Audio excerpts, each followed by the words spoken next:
Good afternoon, welcome to Newsline. I'm David Zeta. And I'm Hayley Pepin. Coming up today, the Victorian Government has announced changes to rental laws.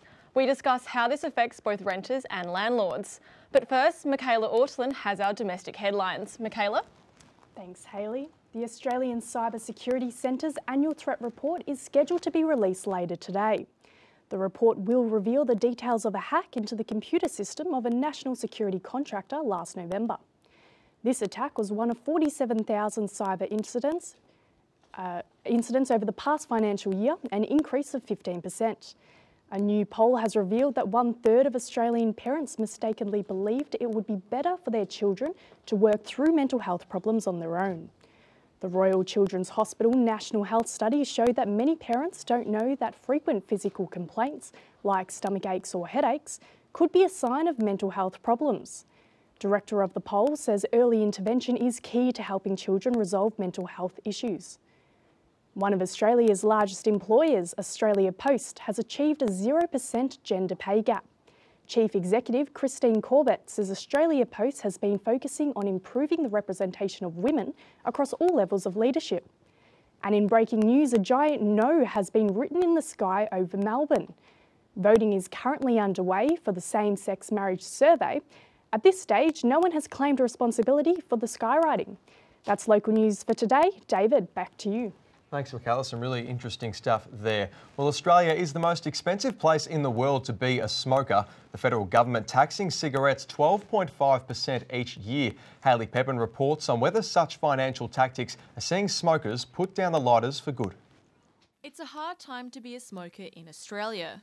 Not only has the once affordable roll-your-own tobacco prices increased, but by September 2020, Australians could be paying $45 for a packet. As smoking claims the lives of 15,500 Australians each year, Quit Victoria says budget measures are necessary and effective in curbing the leading cause of preventable death. We know that every time the price goes up by about 10%, 3 to 4% of smokers will quit. Even low-income smokers, or those who aren't able to fully commit to quitting, are motivated to adjust their spending and lifestyle habits. When the price goes up, people can and do choose to smoke fewer cigarettes per day, and they actually just smooth out the price difference, if you like. But for those smokers choosing to fight the tax hikes, they're often satisfying their nicotine addiction through illegal means, with a KPMG report saying it's costing the federal government $1.61 billion in lost taxes. Around 14% of the total tobacco consumed in Australia is from the black market, contesting the expensive and legally available cigarettes. But I feel that it will get people to start stealing, getting more money, finding ways to get cigarettes. I bought it back home, so I bring it here. Sometimes I know it's kind of expensive, but you just had to. I can go on a Chinese app and buy them for about $10 a pack. Other illegal and inexpensive alternatives include the nicotine-based e-cigarettes, which have been presented as a means to quit smoking, yet are prohibited as they're classed as a poison.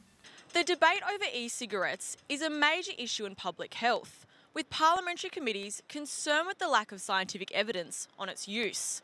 State governments believe e-cigarettes could provide a gateway to smoking by normalising its behaviour among young adults and children. We actually just need to create an environment where people say, why on earth do I need these things? Why do I need to smoke them? Why do I need to spend the money on them? Actually, fresh air is pretty darn good. While the jury is still out on e-cigarettes, one thing for certain is Australia's current tobacco measures are working, with smoking prevalence having more than halved in 25 years. Perhaps smokers are realising that the health impacts are far more regressive for people who are continuing to smoke than the price increase ever will be. Hayley Pepin, Newsline. Fibromyalgia is a chronic illness affecting many Australians, but many people, including doctors, aren't even aware of the symptoms. Sophie Wenderoth reports on the barriers to diagnosis that patients are facing today. Fibromyalgia affects between 2 to 5% of people in developed countries. The condition is common in young and middle-aged women. Fibromyalgia is not so much a disease, it's more a condition, it's more a change in the way the body works. And so we all have a bit of fibromyalgia from time to time. We all get aches and pains and fatigue and can't sleep well and get stressed out, that sort of thing. For those suffering from the chronic illness on a more permanent basis, it can be difficult to get a diagnosis. You have depression, that's all it is. It's all in your head. There's nothing else. that's it, just accept that. And with only a small amount of doctors who recognise the illness, it makes it that much harder. The causation of fibromyalgia does lie in the brain, the mechanisms of the pain system and the stress response in the brain, and that can be influenced by stress, but it's not a made-up or psychiatric problem. It's not caused by depression. It is a genuine physiological response causing genuine high-level symptoms in its own right. However, there is some hope for those who do recognise the illness. Lady Gaga's latest documentary on Netflix shed some much-needed attention on the chronic illness and details some of her own personal struggles. It's good seeing someone who's done so much with her life and such a huge advocate for other people to say that I have this, I struggle with this, and you can get through it, you can push through it. There is somewhere to go after this. For those with fibromyalgia, their hope is simple. Actually having awareness so that more people know what it is would help so much, and it'll also help the medical community come further as well. Sophie Wenderoth, Newsline. Machines have already started taking over our jobs thanks to technology. Future employees are expected to learn transferable skills to secure jobs in the future. Yasmin Kushari reports. With the growth of automation and globalization, jobs will be altered and affect what we do in our everyday tasks. The new work order report by the Foundation for Young Australians suggests that 70% of fresh graduate jobs are at risk of automation in the future, making knowledge in digital literacy and being tech-savvy more crucial than ever. It takes young people 4.7 years on average to go from full-time education to full-time work. With the rise of automation already in play in supermarket checkouts, fast food restaurants and other professional sectors, transferable enterprise skills such as communication skills, critical thinking skills and analytical skills will be in higher demand in the future to secure employment in more than one profession. So really we do need to see a mindset shift from focusing solely on qualifications to looking more broadly at skills and capabilities. That will mean that not only are employers finding people who've got the capabilities that they need, but also young people have better access to a range of opportunities that their qualifications might actually lock them out of otherwise. Young people have already acknowledged automation taking over jobs. Though they think it is going to affect employment in the future, having the assistance would not be a problem. I don't mind it. I guess it's just a bit of difference each to the world, how the world's developing and stuff. So if they're taking all of the jobs, that I don't think I'll like it as much. But if it's like a helpful, useful thing, it won't be that bad. No, not really. That's kind of the field I want to get into digital stuff. So yeah, it doesn't really bother me. While machines may be smarter and more efficient to carry out manual tasks, human skills are still more valuable in critical situations. Yasmin Kushairi, Newsline. And some AFL news now. After committing to coach Nathan Buckley for season 2018 and beyond, Collingwood club president Eddie Maguire has spoken to Newsline's David Zeta about what the future holds for one of Australia's biggest sporting clubs.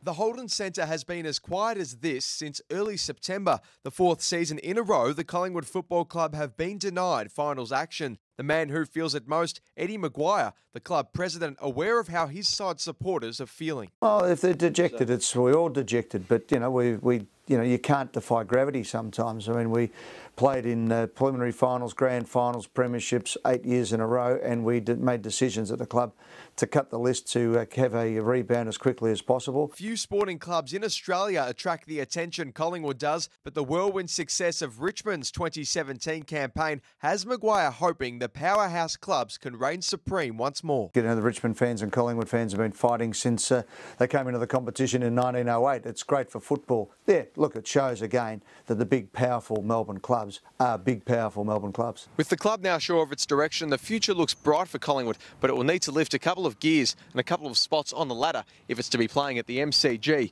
come next September. Rather than dwell on past missteps, Maguire is firmly focused on the future ahead. And when it comes to plans for his beloved Collingwood, the goal is pretty black and white. Some things have worked, some things haven't. There's been injuries, there's been decisions that weren't the right ones. There's been some bad luck along the way. Doesn't matter. It is what it is. So where we are today is looking at season 2018 and excited to get stuck into it. And that's what we need to do. We need to become a winning side again. David Zeta reporting for Newsline. Stay tuned. We'll be back after a short break when we'll have the latest in international news.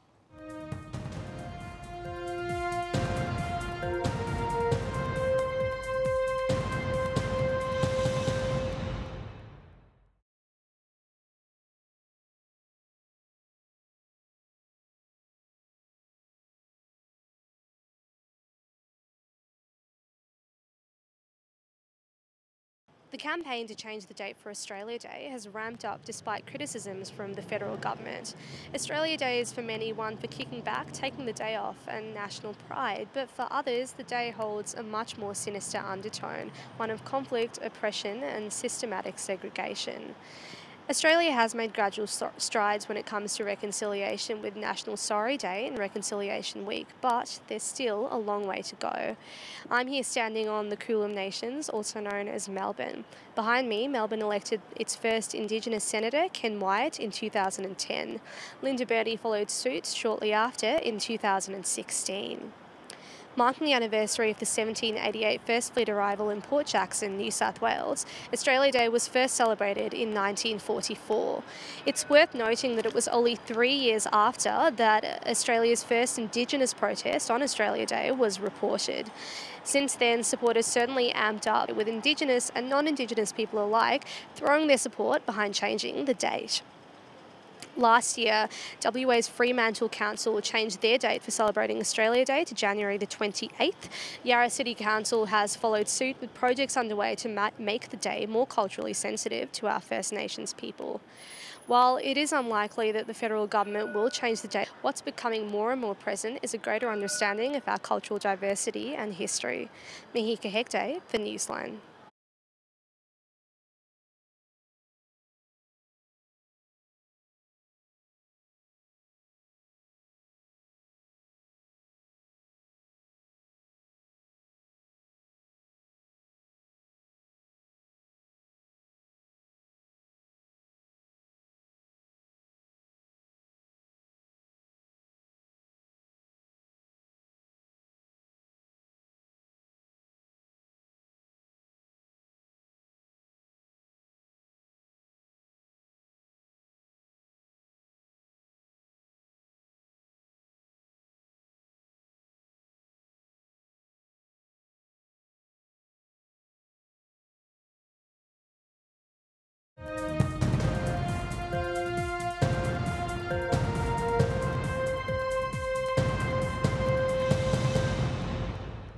Welcome back. You're here with Hayley Pepin. And I'm David Zeta. Now to Harriet Worrell-Carter for our global headlines. Harriet, what's happening in the world today? Thanks, Zeta. In world news today, a wildfire in California's wine region has killed at least 3 people and seriously injured 2 others. About 20,000 people have been evacuated from the counties of Napa, Sonoma and Yuba. Authorities say they do not yet know how the fire started. Tony Abbott has told an audience of climate skeptics in Britain that climate change is doing more good than harm, and it's climate policy that's doing the most damage. The comments were made at the Global Warming Policy Foundation in his speech titled Daring to Doubt. The European Union is bracing for a potential collapse of Brexit talks with the British government, which is accused of infighting. The British PM, Theresa May, says the ball is in the EU's court when it comes to the next stage of negotiations. But the EU fired that ball straight back, saying it's up to the UK to continue talks. That's all for World News. Back to you guys. Thanks, Harriet, for that. A Melbourne woman has warned of the dangers of using debit cards overseas. On what was meant to be a relaxing Hawaiian holiday, Tanya Golevsky had over $15,000 taken from her bank account. Harriet Worrell-Carter reports. Just to be put under that kind of stress and then having to stop your holiday and make continuous phone calls was, really stressful. Tanya's family holiday to Hawaii was intended to celebrate her 40th birthday. But using a debit card for hotel security deposits managed to put Tanya nearly $15,000 out of pocket. It wasn't until we got to the second hotel in Maui that we saw roughly 48 hours later after checkout that we had then had a double hit on our savings account. By the time Tanya realised the issue with her first hotel, they'd already checked into the second. The second hotel then began withdrawing large sums of money, but this time daily. Neither hotel asked if the card was debit or informed her money would be taken off the card for a security deposit. By the time Tanya reached the third hotel, they'd paid over $7,000 on top of the costs for the actual hotel stays. We paid in full. We did swipe it through the machine, put our PIN number in. At no time did we hand the card over to her like we did the other 2 hotels. 8 days after arriving home, the third hotel, which up until that point Tanya had no issues with, withdrew over $3,000 from her bank account. This prompted Westpac to open an international fraud investigation regarding her account. So at this stage, we are still waiting on information back as to, again, why it happened. Traveller.com advises checking with your hotel first before handing over a debit card. This has been Harriet Worrell-Carter for Newsline. Well, in hetero-dominated clubs, LGBTIQ people can feel out of place, but venues are responding to this issue with inclusive parties. Jennifer Park has the story. Queer-friendly club nights have been on the rise in Melbourne, with more clubs and bars offering safe spaces for LGBT partiers. Minus 18 host dance parties for underage queer people every school holidays, including their popular queer formal. Minus 18's event organiser, Delcy Maletta, says she's seen firsthand how their events affect queer youth. For a lot of queer young people, they say it's the first time they've felt like they can be themselves. I was talking to one of the Minus 18 attendees we had a social day on Saturday, and they said that they're still riding on a high from the queer formal, which was months ago. Delcy says one way to make the night a more comfortable space is to have a lineup that reflects the crowd. Because as a member of a minority, we often don't have many people that we can look up to in the normal kind of clubbing environment. So when we're at a queer space, I like to see a lineup that's full of queer identifying people. Taylor has organised such club nights like Buffalo Gals and Club Crush for queer and non-gender conforming people. With safety being such a huge factor in planning, Taylor also trains her security staff before the event. Security are trained beforehand to be able to handle things, and they know to prioritise people of colour, trans people, queer people and their safety over a cis white dude, for instance. Clubs like Boney occasionally have queer-friendly club nights where LGBT community members can dance all night long. But Delcy says these events aren't just for fun. These events are more than just having a nice night out. It's about that carrying over into the rest of your life and you feeling like, hey, it's okay that I'm queer. Jennifer Park, Newsline. Well, stay tuned. We'll be back after a short break when we'll look at Victoria's new rental laws.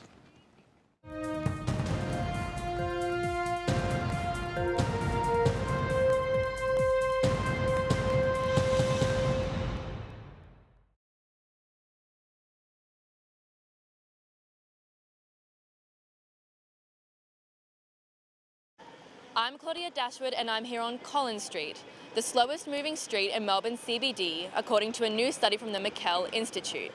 Walking along this Golden Mile strip is now confirmed to be faster than driving along it, with speeds only reaching 4.6 kilometres an hour during peak times. Now, this bottleneck traffic could be a result of Melbourne's rapid growth, with the population growing nearly 1 million people since 2006 and ultimately affecting our Victorian economy.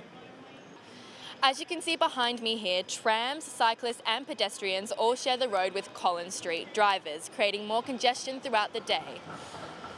The study reports that politicians and the government should be finding new, innovative ways to solve this problem rather than creating more construction throughout the CBD. And the report suggests that there be Uber buses to carpool Melbourne residents in the CBD, creating a bus priority lane and decreasing the number of cars on the road. They also suggest that there should be a crackdown on drivers who block the intersections. And there's also a suggestion that there should be an airport security check-in in the CBD, which can fast-track Melbourne residents to the airport on a train rather than driving up the Melbourne Tullamarine. It is unclear how long this Melbourne congestion problem will go on for, with the construction frenzy lasting another 10 years. I'm Claudia Dashwood, reporting from Melbourne.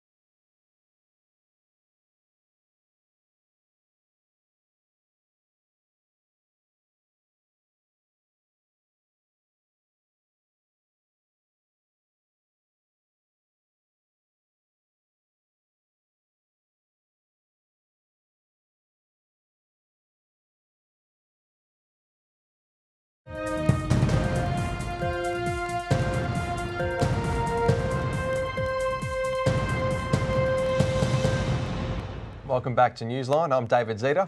And I'm Hayley Pepin.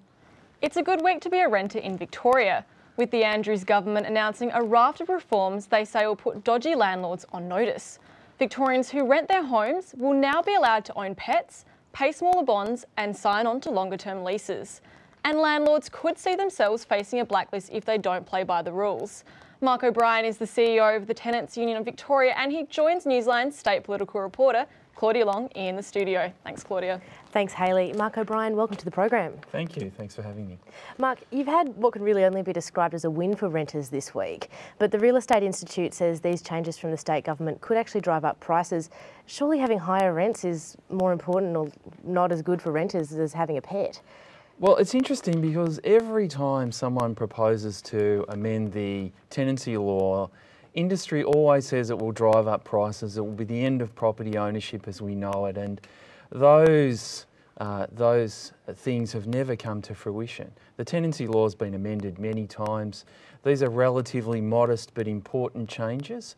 They're unlikely to have any significant effect on rents whatsoever. Are you concerned though, because the Real Estate Institute has said that they're going to be approaching the opposition, they're going to be fighting this, they're going to be trying not to make sure it's blocked. How are you going to respond to that? Well, I think we'll remain positive about what's occurred. So the important part about these changes is that they're long overdue recognition that renters are often treated as second-class citizens. And in a sort of a demographic change where renters are becoming the norm for a lot of younger people, it's much more difficult to get into home ownership. Then we think that time is on our side, that ultimately renters will need to have better protections for the housing market to work effectively. And on those protections, let's talk a bit about this blacklist, because that's one of the other key reforms as well. What do you have to do to get on it? Well, there's a bit of detail that hasn't been put out in the proposals, but as we understand it, in order to be put on the blacklist, you would have to have been found, there would have to be a ruling of fact that you'd breached one of your obligations under the law. So that would mostly apply to landlords, but may in some limited instances apply to real estate agents. The common duties that landlords might find themselves in breach of are failure to repair the property or breaching the tenant's quiet enjoyment.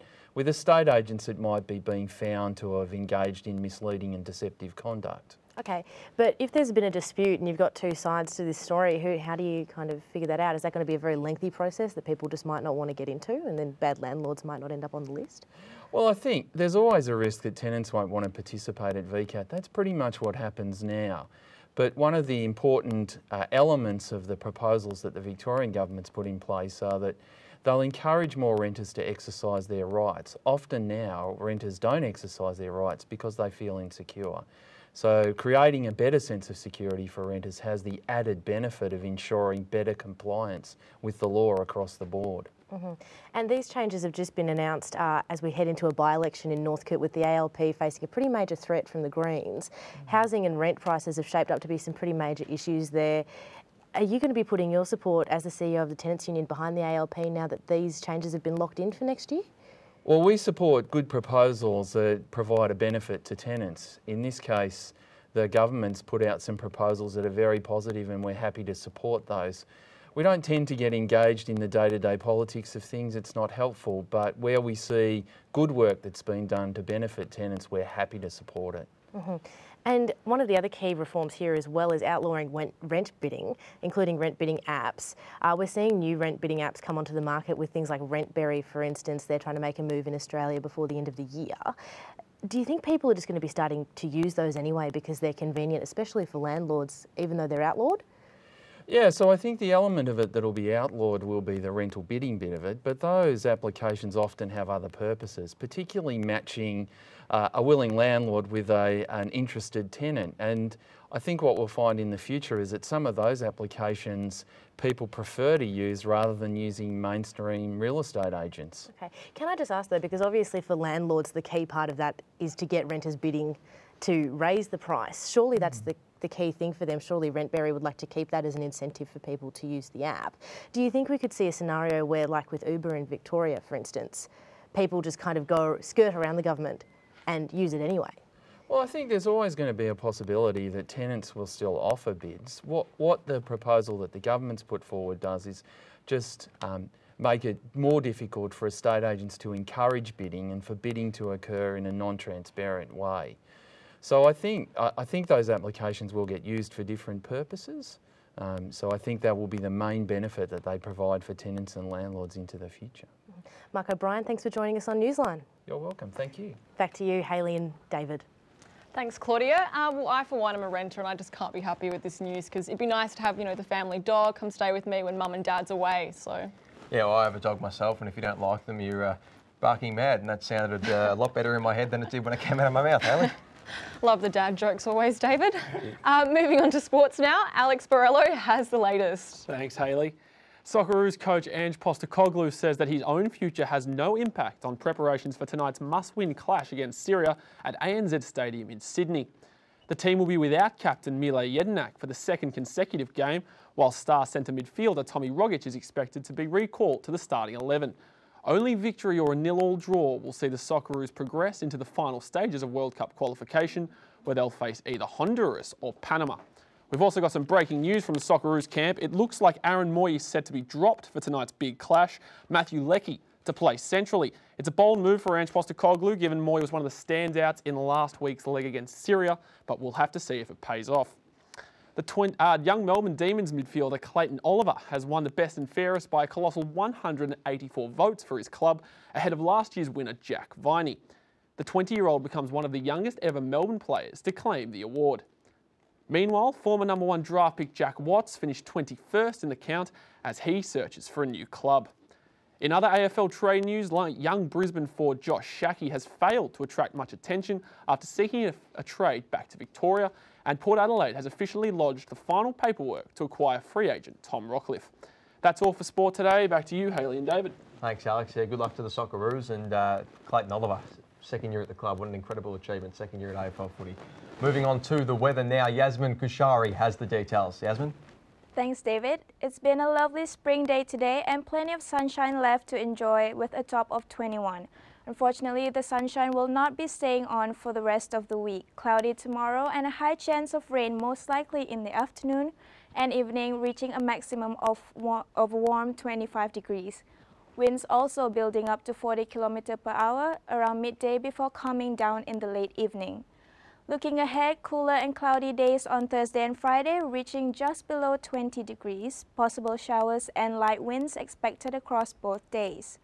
Skies looking to clear up on weekends and hopefully the rest of next week. Partly cloudy on Saturday with a top of 20 and mostly sunny on Sunday, reaching a warm 24. That's all the updates for the weather. Back to you, Hayley and David. Thanks, Michaela. And that's all we have time for today. Thank you for staying with us and thank you for the team for their work. I'm Hayley Pepin. And I'm David Zeta. We'll have more Newsline for you tomorrow. Good night.